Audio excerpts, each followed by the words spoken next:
इल्म और हिकमत से भरी दिलचस्प इस्लामी कहानियों के लिए हमारे चैनल को सब्सक्राइब करें। अस्सलामु अलैकुम वरहमतुल्लाहि वबरकातुह। ये कदीम जमाने की बात है।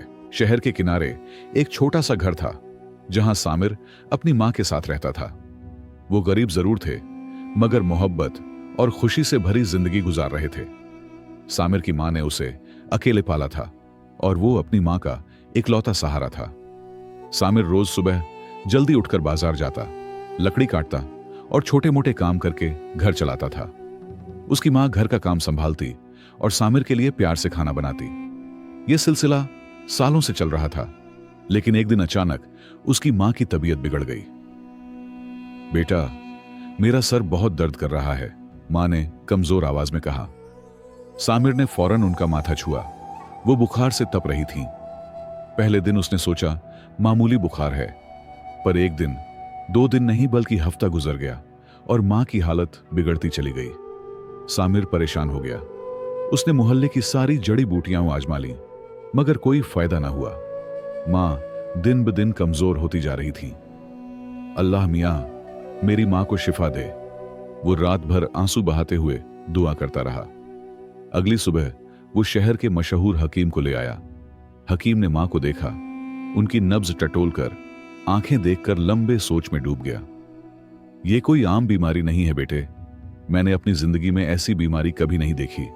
हकीम ने फिक्र से कहा, मैं सिर्फ दर्द कम करने की दवा दे सकता हूं, मगर इलाज नहीं कर सकता। सामिर की आंखों से आंसू बह निकले। हकीम साहब, कोई ना कोई तरीका तो होगा। मेरी मां मेरी दुनिया है, मैं इन्हें ऐसे नहीं खो सकता। हकीम ने अफसोस से सर हिलाया और कुछ जड़ी बूटियां देकर चला गया। सामिर कमरे के कोने में बैठकर रोने लगा। उसी वक्त दरवाजे पर दस्तक हुई। सामिर ने आंसू पोंछे और दरवाजा खोला। सामने पड़ोस की फातिमा खाला खड़ी थीं, जो उसकी मां की करीबी दोस्त थी। मैंने हकीम को जाते देखा, क्या कहा उसने? उन्होंने पूछा। सामिर ने सारी बात बता दी। फातिमा खाला का चेहरा फिक्रमंद हो गया।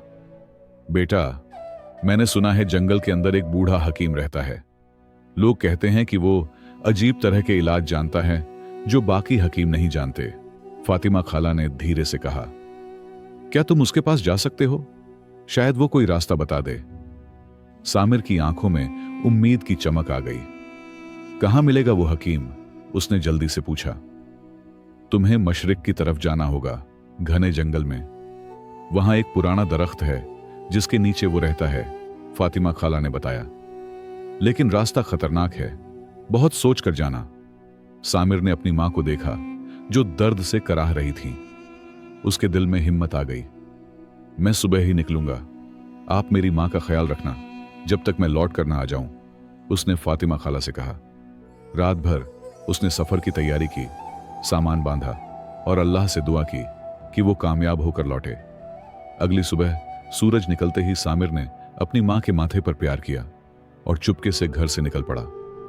उसने अपने घोड़े पर बिछावन लगाया और मशरिक की तरफ चल दिया। शहर से बाहर निकलते ही रास्ता सुनसान हो गया। सामिर के दिल में डर था, मगर मां की मोहब्बत ने उसे हिम्मत दी। जैसे जैसे वह जंगल में दाखिल हुआ, पेड़ घने और ऊंचे होते गए। सूरज की रोशनी मुश्किल से पहुंचती थी। चारों तरफ अजीब सी खामोशी छाई हुई थी। बस कभी कभी पक्षियों की आवाज सुनाई देती। हवा में एक अजीब सी खुशबू थी, जैसे कोई जादुई दुनिया करीब हो। पूरा दिन सफर करने के बाद शाम ढलते ढलते सामिर एक बड़े पेड़ के पास पहुंचा।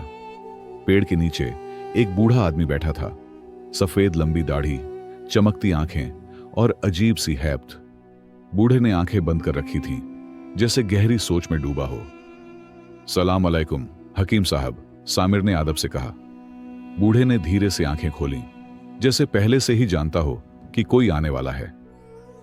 वलैकुम सलाम बेटे, मैं जानता हूं तुम क्यों आए हो, बूढ़े हकीम ने धीरे कहा। सामिर हैरान रह गया। उसने तो कुछ बताया ही नहीं था। आप कैसे जानते हैं? सामिर ने पूछा। हकीम मुस्कुराए। मैं बहुत कुछ जानता हूं। तुम्हारी मां की बीमारी आम नहीं है। सामिर झुककर हकीम के सामने बैठा और बोला, मैं इसीलिए आपके पास आया हूं। मेरी मां को क्या हुआ है? कोई इलाज है? हकीम ने गहरी सांस ली। ये इंसानों की बीमारी नहीं है बेटे, ये एक जिन्नाती असर है। इसका इलाज सिर्फ जिन्नात की बस्ती में है। सामिर के शरीर में सनसनी दौड़ गई। जिन्नात? वह तो समझता था कि ये सिर्फ कहानियों में होते हैं। क्या आप मजाक कर रहे हैं? उसने शक से पूछा। नहीं बेटे, मैं सच कह रहा हूं, हकीम ने गंभीरता से कहा। जिन्नात के पास ऐसा ज्ञान है जो इंसानों के पास नहीं। तुम्हारी मां को एक खास जड़ी बूटी की जरूरत है जो सिर्फ जिन्नात की बस्ती में मिलती है। सामिर के चेहरे पर उम्मीद और डर दोनों झलक रहे थे। मैं कैसे वहां जाऊं? सामिर ने पूछा। हकीम ने अपनी लंबी दाढ़ी पर हाथ फेरते हुए कहा, जिन्नात की बस्ती यहां से 1 महीने का सफर है। रास्ते में हजारों खतरे हैं। कोई इंसान अकेला वहां नहीं जा सकता, वो जिंदा वापस नहीं आता। सामिर की उम्मीद टूटने लगी। लेकिन एक रास्ता है, हकीम ने धीरे से आगे बढ़कर कहा। मगरिब की तरफ पहाड़ों के पार एक शहजादी का महल है। वो महल जिन्नात की सरहद के पास है। शहजादी की मदद से तुम वहां तक पहुंच सकते हो, लेकिन यह भी आसान नहीं है। सामिर के चेहरे पर फिर उम्मीद की किरण चमकी। मैं कुछ भी करने को तैयार हूं, बस बताएं मुझे क्या करना है। हकीम ने उसकी आंखों में देखा। तुम्हें पहले अपने घोड़े को आराम देना होगा। कल सुबह जल्दी निकलना, मगरब की तरफ। मैं तुम्हें एक नक्शा दूंगा और कुछ तिलिस्म जो तुम्हारी हिफाजत करेंगे। उस रात सामिर हकीम के पास रहा। सुबह होते ही हकीम ने उसे एक चमड़े का नक्शा दिया और कुछ अजीब तिलिस्म जो उसने गले में पहन लिए। याद रखना, शहजादी का महल पहुंचने के बाद भी खतरे हैं, हकीम ने आखिरी हिदायत दी। सामिर ने सिर झुकाकर शुक्रिया अदा किया और मगरब की तरफ चल पड़ा। सामिर ने 3 दिन तक लगातार सफर किया। जंगल खत्म हुआ तो सामने एक विशाल मैदान था। दूर अफक पर पहाड़ी श्रृंखला नजर आ रही थी। सूरज की तपिश तेज थी। घोड़ा थकने लगा था। बस थोड़ा और मेरे दोस्त, सामिर ने घोड़े को थपकाते हुए कहा। उसका दिल मां की फिक्र में डूबा हुआ था। 5वें दिन सामिर पहाड़ों के पास पहुंचा। रास्ता अब और मुश्किल हो गया था। पत्थरीली चढ़ाइयां, तंग दर्रे और ठंडी हवाएं उसका स्वागत कर रही थीं। खाना भी कम होने लगा था। अल्लाह मियां, मुझे हिम्मत दे, सामिर ने दुआ की और आगे बढ़ता रहा। 10वें दिन पहाड़ पार करने के बाद सामिर की नजर एक छोटे से गांव पर पड़ी। उसने वहां रात गुजारी और अपने सफर की कहानी एक बूढ़े किसान को सुनाई। शहजादी का महल? बूढ़े ने हैरानी से पूछा। वहां जाने की कोशिश मत करो, वहां से कोई वापस नहीं आता। लेकिन सामिर ने अपना इरादा नहीं बदला। अगले दिन सुबह वह फिर चल पड़ा। खाना और पानी लेकर, ताजा दिमाग घोड़े पर सवार होकर वह अपनी मंजिल की तरफ बढ़ा। गांव वालों ने उसे देखा तो आपस में कहने लगे, कितना बहादुर नौजवान है, मगर अफसोस अब ये वापस नहीं आएगा। सफर के 15वें दिन सामिर का खाना खत्म हो गया। घोड़ा भी चलने के काबिल नहीं रहा। वह जंगल में फल और जड़ें खाने लगा, मगर पेट नहीं भरता था। मुझे वापस नहीं जाना, मेरी मां का इलाज हर कीमत पर लाना है। भूख और थकावट से चूर सामिर एक पेड़ के नीचे लेट गया। उसे लगा कि अब वह मर जाएगा। मां, मुझे माफ कर दें, मैं आपका इलाज नहीं ला सका, उसने आंसुओं में डूबे हुए सोचा। आंखें बंद होते ही उसे एक ख्वाब आया। ख्वाब में उसने देखा कि एक सफेद पक्षी उसके पास आकर बैठा और बोला, उठो सामिर, तुम्हारी मंजिल करीब है, बस थोड़ा और आगे जाओ। सामिर की आंख खुली तो वह हैरान था, क्योंकि वास्तव में वहां एक सफेद पक्षी बैठा था जो उसे देख रहा था। सामिर उठा और पक्षी को देखता रहा। पक्षी उड़ गया और कुछ आगे जाकर फिर बैठ गया, जैसे सामिर को अपने पीछे आने का इशारा कर रहा हो। सामिर ने आखिरी हिम्मत जुटाई और घोड़े की लगाम पकड़कर पक्षी के पीछे चल पड़ा। पक्षी उसे एक झरने तक ले गया। झरने का पानी पीते ही सामिर को ताजगी महसूस हुई। घोड़ा भी पानी पीकर ताजा हो गया। पास ही कुछ फलदार पेड़ थे जिनसे सामिर ने फल तोड़े। फल खाकर उसकी जान में जान आई। पक्षी अभी भी उसका इंतजार कर रहा था। शुक्रिया दोस्त, सामिर ने कहा और पक्षी के पीछे चल पड़ा। परिंदा सामिर को लेकर पहाड़ी रास्तों से गुजरता रहा। शाम ढलने लगी थी और आसमान सुर्ख हो गया था। अचानक दूर से एक अजीब रोशनी नजर आई। जैसे जैसे वह करीब पहुंचा, एक खूबसूरत महल दिखाई दिया जो पहाड़ी के ऊपर बना हुआ था। सामिर हैरान रह गया। यह तो हकीम के बताए हुए शहजादी का महल ही था। महल के पास पहुंचकर सामिर ने देखा कि वहां कोई पहरेदार नहीं था, न ही कोई इंसान नजर आ रहा था। खामोशी चारों तरफ फैली हुई थी। परिंदा महल के अंदर उड़ गया और सामिर ने अपना घोड़ा बाहर बांधकर उसके पीछे चल दिया। उसका दिल तेजी से धड़क रहा था। अंदर दाखिल होते ही सामिर की आंखें चमक उठीं। महल बेहद खूबसूरत था, सोने चांदी से सजा हुआ, कीमती फर्श और रंग बिरंगे पर्दे। मगर अजीब यह था कि वहां कोई मौजूद नहीं था। परिंदा एक कमरे में गया जहां एक बड़ी मेज पर खाना रखा हुआ था। सामिर की आंखें खाना देखकर चमक उठीं। कई दिनों से वह ठीक से खा नहीं पाया था। उसने सोचा, क्या मैं यह खाना खा सकता हूं? तभी परिंदा उड़कर मेज पर बैठ गया और खाने की तरफ इशारा किया। उसने शुक्र अदा किया और खाना खाने लगा। खाना इतना लजीज था कि उसने आंखें बंद करके उसे चखा। लेकिन जैसे ही उसने आंखें खोलीं, सामने एक बदसूरत औरत खड़ी थी। उसका चेहरा झुर्रियों से भरा था, आंखें धंसी हुईं और बाल बिखरे हुए। सामिर का निवाला गले में अटक गया। घबराओ मत नौजवान मुसाफिर, मैं तुम्हारा नुकसान नहीं करूंगी, औरत ने कहा। सामिर ने पानी पिया और हिम्मत करके पूछा, आप कौन हैं? औरत मुस्कुराई, मैं इस महल की शहजादी हूं। मेरा नाम शहरजाद है। पहले मैं बहुत खूबसूरत थी, लेकिन एक जिन ने मुझ पर लानत डाल दी।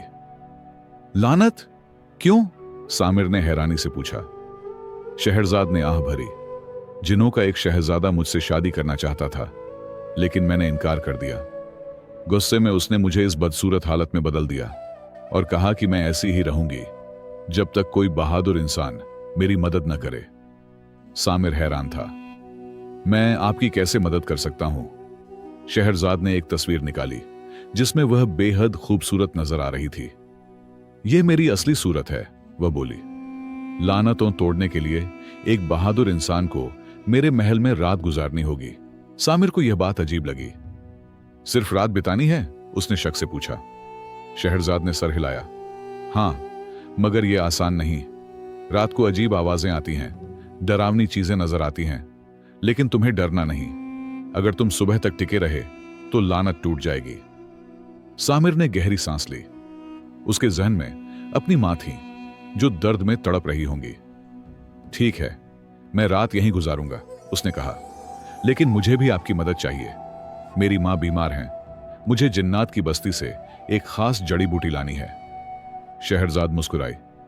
अगर तुम मेरी मदद करोगे तो मैं तुम्हारी मदद जरूर करूंगी।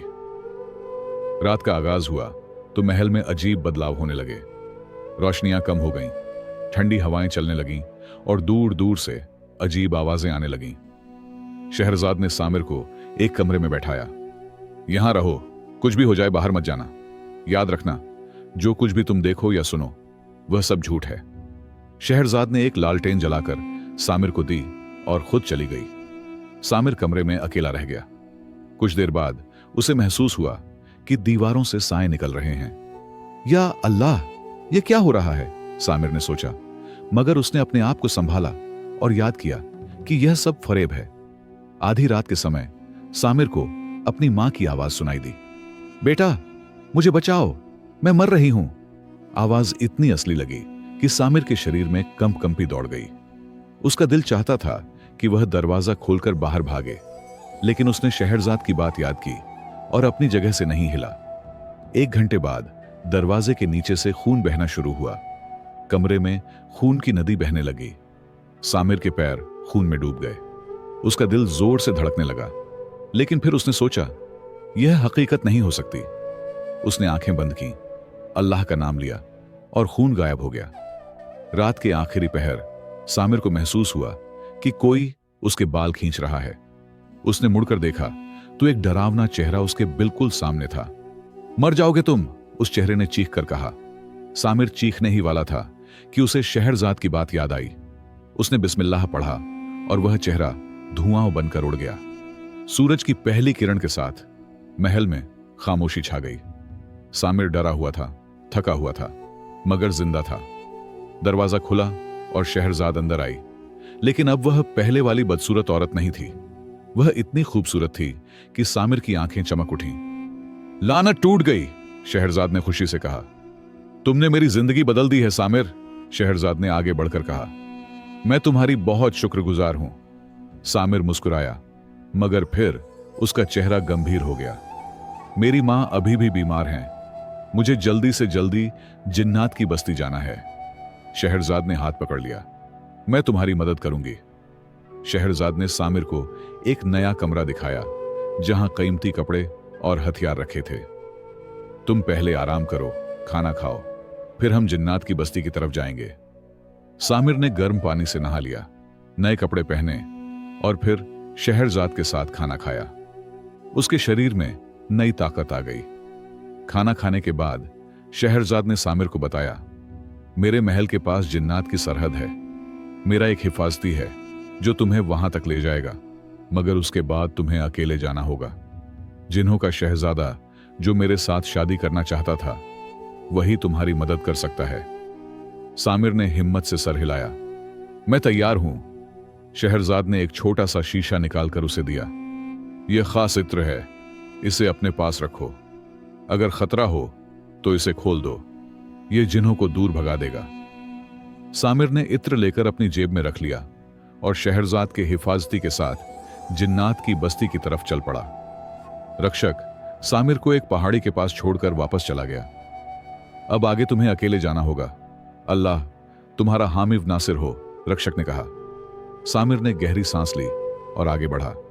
थोड़ी दूरी पर उसे 3 जिन्न दिखे जो बिना आग के एक कड़ाही उबाल रहे थे, हंस रहे थे और अजीब आवाजें निकाल रहे थे। सामिर ने डर पर काबू पाते हुए आगे बढ़ा। अस्सलामु अलैकुम, उसने कहा। जिन्होंने उसे देखा तो चुप हो गए। एक जिन्न जो बाकी से अधिक सुंदर कपड़ों में था आगे आया। तुम यहां क्या कर रहे हो इंसान, उसने गुस्से में कहा। तुम्हारी हिम्मत कैसे हुई हमारी बस्ती में आने की? मैं अपनी बीमार मां के लिए दवा ढूंढ रहा हूं, सामिर ने आदब से कहा। जिन्न शहजादा उसके पास आया और उसे घूरने लगा। तुम वही हो जो शहरजाद के महल में रात बिताकर आया है। तुम्हारी वजह से वह लानत से आजाद हो गई।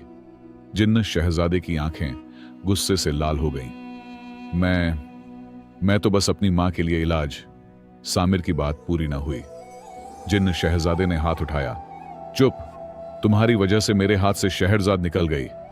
दूसरे जिन्होंने सलाह दी, इसे मार डालना ठीक नहीं। शहजादे 6 महीने की नींद का जादू डाल दो। जिन्न शहजादे ने हाथ से इशारा किया। सामिर की आंखें बंद हुईं और वह गिरकर सो गया। रक्षक जो दूर से छिपकर यह सब देख रहा था, तुरंत शहरजाद के पास गया। शहजादी, जिन्न शहजादे ने सामिर पर जादू कर दिया है। वह 6 महीने तक नहीं जागेगा। शहरजाद बहुत परेशान हुई। वह तुरंत जिन्हों की बस्ती की तरफ चली। यह मेरी वजह से हुआ है, मैं सामिर को बचाऊंगी। शहरजाद ने जिन्न शहजादे से विनती की। सामिर को जगा दो, वह बेगुनाह है। जिन्न शहजादा मुस्कुराया। अगर तुम मुझसे शादी कर लो तो मैं उसे जगा दूंगा। शहरजाद ने अपनी आंखों में आंसू रोकते हुए सोचा, सामिर ने मेरी मदद की, अब मेरी बारी है। उसने सिर झुकाकर कहा, मैं तुम्हारी शर्त मानती हूं। जिन्न शहजादे ने सामिर को जगा दिया और फिर हवाओं को आदेश दिया कि उसे दूर ले जाए। हवाओं ने सामिर को उठाया और लाल समुद्र के किनारे एक अजीब राज्य में फेंक दिया। सामिर ने आंखें खोलीं तो खुद को एक छोटी सी झोपड़ी के पास पाया। अंदर एक बूढ़ी जादूगरनी थी जिसने उसे खाना दिया और उसकी कहानी सुनी। तुम अपनी मां के लिए बहुत कुछ कर चुके हो, बूढ़ी ने कहा। मैं तुम्हें यह जड़ी बूटी देती हूं जो तुम्हारी मां को ठीक कर देगी। फिर उसने बताया कि 3 जिन्न लड़के पास ही रहते हैं जिनके पास जादुई चीजें हैं, जादुई कालीन, जादुई टोपी और जादुई जूते। इन चीजों से तुम शहरजाद को भी बचा सकते हो। सामिर ने 3 जिन्न लड़कों को जादुई चीजों के लिए आपस में लड़ते देखा। उसने उन्हें रेस लगाने का सुझाव दिया। जैसे ही वे दूर गए, सामिर ने तीनों चीजें उठाईं। जादुई टोपी पहनकर गायब हो गया और जादुई कालीन पर बैठकर उड़ गया। वह तुरंत शहरजाद के महल पहुंचा, जहां अब जिन्न शहजादा रह रहा था। सामिर ने शहरजाद को जादुई जूते दिए जिससे वह भी गायब हो गई। दोनों जादुई कालीन पर बैठकर अपने शहर वापस आए। सामिर ने अपनी मां को जड़ी बूटी दी और वह जल्दी ही स्वस्थ हो गई। मां ने शहरजाद को दुआएं दी, तुमने मेरे बेटे की मदद की, अब तुम मेरी बेटी हो। कुछ दिनों बाद सामिर और शहरजाद की शादी हुई। सामिर ने अपनी मां के लिए कितनी कठिनाइयों का सामना किया। यह हमें याद दिलाता है कि मुश्किलों से डरना नहीं चाहिए। जिंदगी में हमें ऐसे कई मौके मिलते हैं जब हमारा इम्तिहान होता है, चाहे वह पढ़ाई हो, कारोबार हो या घर का जीवन। हिम्मत, सब्र और लगन से हर मुश्किल को पार किया जा सकता है। दोस्तों, अगर कहानी अच्छी लगी हो तो लाइक जरूर करना और एक प्यारा सा कमेंट भी छोड़ देना। साथ ही यह भी बताना कि आप किस शहर या किस मुल्क से ये वीडियो देख रहे हैं। अपनी दुआओं में याद रखना। इंशाअल्लाह फिर मिलेंगे एक नई कहानी के साथ। तब तक के लिए अल्लाह हाफिज।